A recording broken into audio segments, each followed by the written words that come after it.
সুপ্রিয় দর্শক বন্ধুরা আসসালামু আলাইকুম, আশা করছি আপনারা সবাই অনেক বেশি ভালো আছেন। ভিউয়ার্স, আজকের ভিডিওতে বেসিক্যালি আমরা Xiaomi Redmi Note 14 Pro স্মার্টফোনকে ফুল রিভিউ করব।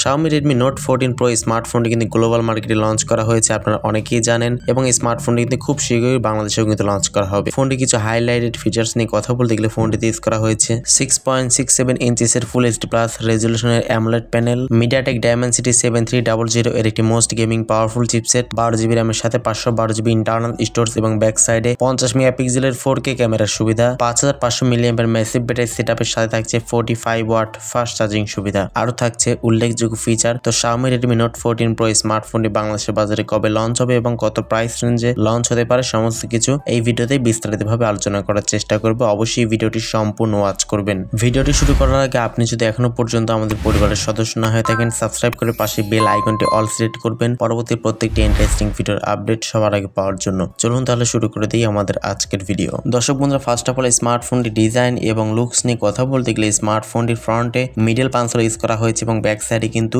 সার্কেল শেপ টাইপের ক্যামেরা বাম্প ইউজ করা হয়েছে। তো ওভারঅল ডিজাইনটি খুবই ভালো লেগেছে এবং ব্যাক সাইডে কিন্তু পলিকার্বনেট বিল্ড ইউজ করা হয়েছে এবং ডিসপ্লে চিন এবং বেজেল এরিয়া একদম ন্যারো রাখা হয়েছে, আপনারা দেখতেই পাচ্ছেন। ফোনে পোর্টস এবং বাটন নিয়ে কথা বলতে গেলে ফোনটি ডান সাইড থাকছে ভলিউম আপ এবং ডাউন বাটন এবং পাওয়ার বাটন, নিচে থাকছে 3D speaker, type C port এবং মাইক্রোফোন। কোনো প্রকার 3.5 মিলিমিটার হেডফোন জ্যাক থাকছে না থাকাটাই স্বাভাবিক। এই স্মার্টফোনে কিন্তু IP68 dust and splash water resistance কিন্তু ইউজ করা হয়েছে। তো সেক্ষেত্রে মোটামুটি পানি লাগলেও কিন্তু কোনো প্রকার সমস্যা হবে না বলে কোম্পানি ক্লেম করছে। ফোনটি ডিসপ্লে সেকশন ইউজ করা হয়েছে 6.67 ইঞ্চি সাইজের একটি ফুল এইচডি প্লাস রেজুলেশনের একটি অ্যামোলেড প্যানেল ইউজ করা হয়েছে। ডিসপ্লেতে HDR10 সাপোর্টেড ইউজ করা হয়েছে, পাশাপাশি 120 হার্টজ রিফ্রেশের সুবিধা, প্রোটেকশন হিসেবে Corning gorilla glass Victus 2 protection use করা হয়েছে, অলওয়েজ অন ডিসপ্লে সুবিধা থাকছে। তো যেহেতু এখানে ফুল এইচডি প্লাস থাকছে এবং অ্যামোলেড থাকছে, তো কালার কন্ট্রাস্ট শার্পনেসের দিক দিয়ে কোনো চিন্তাই নেই, খুবই সুন্দর কালার ভাইব্রেট দিচ্ছিল এবং 120 হার্টজ এর রিফ্রেশে থাকা স্মুথলি ফোনটিকে আপনারা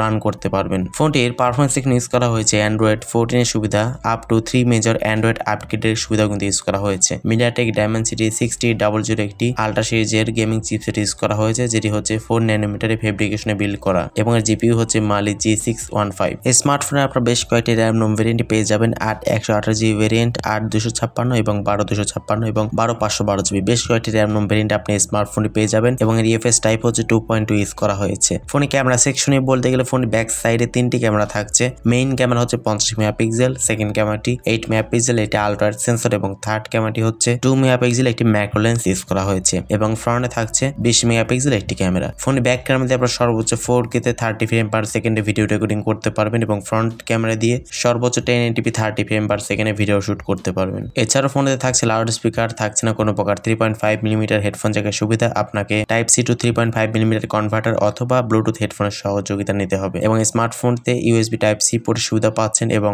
আন্ডার ডিসপ্লে অপটিক্যাল ফিঙ্গারপ্রিন্ট স্ক্যানারের সুবিধা পেয়ে যাচ্ছেন। Redmi Note 14 Pro স্মার্টফোনটিতে আপনারা পেয়ে যাচ্ছেন 5500 মিলিঅ্যাম্পিয়ার একটি ম্যাসিভ ব্যাটারি সেটআপ এবং বক্সের সঙ্গে আপনারা পেয়ে যাচ্ছেন 45 ওয়াট একটি ফাস্ট চার্জিং সুবিধা। 5500 mAh দেওয়াতে অবশ্যই ভালো একটা চার্জ ব্যাকআপ এখান থেকে আপনারা পেয়ে যাবেন, যেহেতু অ্যামোলেড ডিসপ্লে থাকছে তো সেক্ষেত্রে চার্জ খুব একটা বেশি বার্ন হবে না, মোটামুটি ভালো চার্জ ব্যাকআপ পেয়ে যাবেন স্মার্টফোনটি থেকে এবং বক্সের সাথে থাকা 45 ওয়াট চার্জারটি দিয়ে খুবই দ্রুত সময়ের মধ্যে আপনারা ফোনটিকে রিচার্জ করে নিতে পারবেন। দর্শক বন্ধুরা, এবারে স্মার্টফোনটির দামের বিষয় নিয়ে কথা বলা যাক এবং বাংলাদেশে কবে লঞ্চ হবে।